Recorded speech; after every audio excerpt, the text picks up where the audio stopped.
What's up, guys? Welcome back to Among the Fence, my YouTube channel where I do music reviews. My name is Aaron, and I'm so happy to say that Request Wednesdays is finally back, where I take one of the requests from the comments below and I do an in-depth review on it, and I let you know what I think. So if you got anything you want me to check out, new, old, album, single, EP, whatever, leave a comment below letting me know what it is, and I will get you squared away. And if you do that, don't forget to subscribe and ring the bell icon. That way you don't miss out on your request review, because that does tend to happen sometimes, and it just makes me sad. But for today's review, we're going to be checking out the 2014 album Z2 by the band the Devin Townsend Project. The Devin Townsend Project is a progressive metal and experimental rock band from Canada. They started around 2009, went all the way up to 2016. However, Devin Townsend has been doing stuff since about 1990, and even though his specific bands, Devin Townsend himself and the project, have a select number of albums,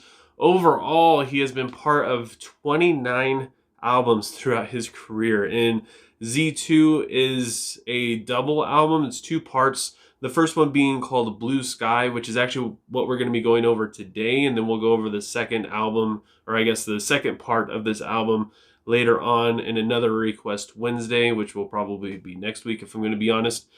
And the only reason why I'm doing that is just because it's a very long album and this would be a very long review, and it would kind of take away from me being able to really get the most out of these songs and break them down the most that I can. So this will just be a lot easier, and nobody wants to watch a 40-minute long review on one single album. And Z2 is actually part 2 of Ziltoid Omniscience, which came out in 2007, and then he started working on this project in about 2009, and it is about Ziltoid from Ziltadia 9, and it's about an alien invasion of Earth. And the production on this album is absolutely crazy. Everything sounds so good, and everything is epic, even the slower, more emotional sounding parts, and there's a lot of features in this album.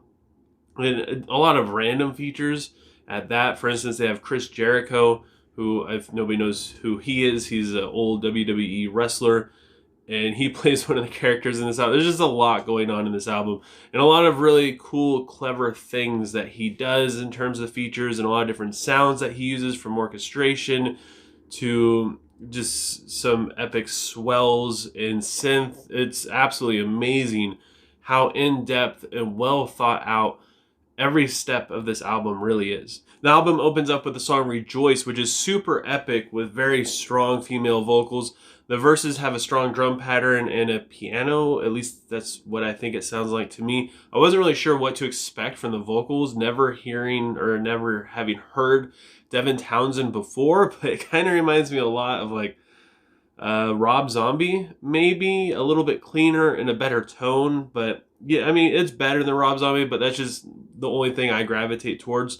It's very progressive all around, in terms of that there's like 2 verses followed by 2 choruses, which is really strange songwriting. The musicianship, like I said, to this is absolutely top notch. There's so much going on within this song, and it's not overwhelming. It's not like, there's not something that you can miss because it's being drowned out. There's things that you might miss just because you didn't hear it before, but when you listen to this song, or even any song throughout this album, a couple times, you'll start picking up on different random things that are really cool. Then we have the song Fallout, which has a dynamic riff, very powerful drums, which blends beautifully with the vocals from Anneke van Giersken. I realize I probably butchered the hell out of her name, but man, she has incredible vocals that are absolutely mesmerizing. The heavier vocals announce the chorus is coming in, which is super epic, and the bridge after it is perfect. The only issue I really had with this song is that the riff and drums become a little bit overplayed, and it becomes a little bit repetitive, but even then it wasn't really an issue to me. When I was listening to it, I never really got tired of hearing it, so it fits the song perfectly. Then we have the song Midnight Sun, which has a really nice rhythm to it. It reminds me a lot of Rivers and Nils' song Maybe One Day off of their newest album, The Work. The vocals are very, very breezy, and it's very gentle, and the orchestration is just, it's very calming, and even the guitar solo fits the song so well. It's not super shreddy, doesn't take away from the mood that the song has already set, and then it goes straight back into the acoustic guitar. It's just such a fantastic written song. The song A New Rain starts out with very thick guitar chords and pretty melodies as the song goes directly into the chorus right after the intro. The vocals in the verses are very long and drawn out, then all the aggression comes out as it goes into the bridge as a very angry voice yells, "Where did you go?" And the music becomes a little bit fuller and a little bit more fierce as well. Then it drops back down into the final chorus where everything kind of mellows out. I really enjoyed the up and down parts of this song and how all the emotion is pretty calm and relaxed, and then it just all comes out and you can really feel it. Universal Flame starts out on an epic chorus, and the verses are mostly just drums with light orchestration and a muted guitar. There's this mystifying vibe from the female and the male vocals. It sounds so good when they both come together in the third chorus. It's amazing songwriting, although, again, it does become a little repetitive. Other than the bridge, the beat and the melody throughout this entire song is basically the same, even going into the chorus. But it didn't really, wear me down, didn't make me tired of hearing it. It's all around just a great song, specifically the outro as well.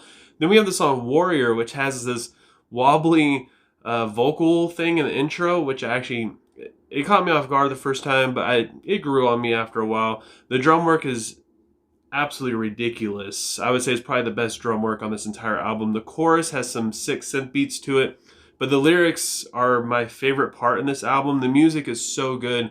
It's almost like you forget that you're listening to like a heavy metal album by a guy who's able to just be nasty and shred on the guitar because it's so well written. It's not way over the top. And like I said, even the moments that are, it's not overwhelming whatsoever. And then the vocal buildup going into the final chorus on Warrior is awesome. Then we have Sky Blue, the title track, which I felt like this song was, it was just okay. I didn't love it. I don't dislike it, but it definitely met somewhere in the middle. It has very gentle vocals in the intro that's joined in by a synth beat and clean guitar. The chorus is big thanks to some fatter chords, and the vocals are a little bit more out in front of the mix, but I don't know, I just wanted it to be bigger. Like, the melodies are beautiful, but overall the song just felt very underwhelming all the way through, specifically for a title track song. But then it goes directly into Silent Militia, the song right after it, which has a nice build up into a very dark riff. Then the song drops out in the verses and it almost feels like a dream sequence or something. But I will admit that the chorus does remind me a little bit of the Rats song, You Spin Me Right Round, Baby, Right Round. It has that same kind of flow, same feel to it.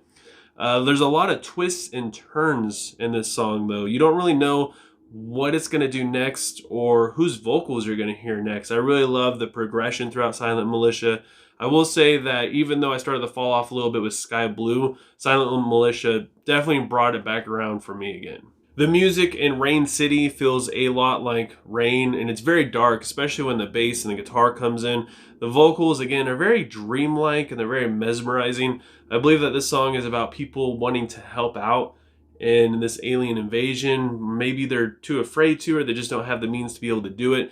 I will say that the outro of the song is very, very long and it feels very drawn out, but it does go right into the song Forever, which has like the continuation of this dreamlike atmosphere. It's very mystifying with some synth in the background and piano chord progression. There's lots of resolve in this song, specifically in lyrics, especially once we get to the outro. The song Before We Die has some strong drums and some choir sounding chants. It sounds very familiar with some throwback sounds and vibes from songs that we heard earlier in the album.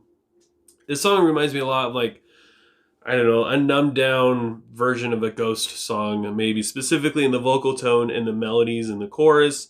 And that's not really a bad thing. I personally enjoy Ghost. I think this song is about thinking you have an infinite amount of time in life and you will always have more chances to do things. And the truth is that we just don't. Eventually life ends, or some things that happen in life, there's only one chance to get it. And it's kind of weird because there's a 2-minute break before we get to the outro. It's just 2 minutes of silence and then the outro comes in. And then we go into the next song, The Ones Who Love, which is very vocal and synth driven. It has female vocals which sound really good. with a lot of other random sounds going on, and this is a very, very short song. Like I said before, the production in this is phenomenal. The songwriting is very good. The female vocals are the main takeaway in this album for me. They just sound so sick, and there's tons of presence from the choir section stuff and the orchestration, and the storytelling in it is so good. However, there are some songs that do become repetitive, and they all kind of sound the same in a way. And like I said before, it doesn't really take it away too much for me, but it is something that happens. It's something that I noticed that some of you guys might not enjoy all that much, is the repetitiveness of some of these songs. It does become a little bit drawn out after a while, and a lot of these songs feel that way as well. For instance, the final song, the closing track on this album, The Ones Who Love, it could have been tacked on to the song before it, Before We Die, if they would have gotten rid of that 2-minute section of silence before going into the outro of Before We Die. They could have got rid of that, moved the outro over, and then just tacked on The Ones Who Love right after it. And to me, that would have made a lot more sense. I'm sure that Devin Townsend is a lot smarter than me, especially at writing music, so I'm sure there's some reason, some storytelling reason for it, but I didn't get it, and I feel like to me it would have flown a lot better overall. And even though this is part one of a 2-part or double album or whatever, I'm still going to give this part of the album, Sky Blue, its own rating. So with all that said, I gotta give Sky Blue, the first part of Z2 by Devin Townsend Project, a 8.7 out of 10. I enjoyed this album quite a bit, but I want to know what you guys think, because this is my first time hearing anything that Devin Townsend has done. Well, I heard a song back in like 2017 or 18. I don't even remember the song. It was a music video. I don't remember it whatsoever. So yeah, if you're a fan of Devin Townsend, leave a comment below letting me know what you thought of Z2, or at least Sky Blue, the first half of this album, or the first part of this album. And if you enjoyed this video, don't forget to give it a like, leave a comment below, also letting me know what I should review next. If you want to help support me and my channel, you don't want to miss out on any of my future videos, please consider subscribing and ringing the bell icon, especially if you leave a request. That way, like I said, you don't miss out on it, or you don't miss out on the second part of this review. And I hope you guys have a good rest of your day or night, whenever you have been watching this, and I will talk to you guys next time. I was trying to make it lying.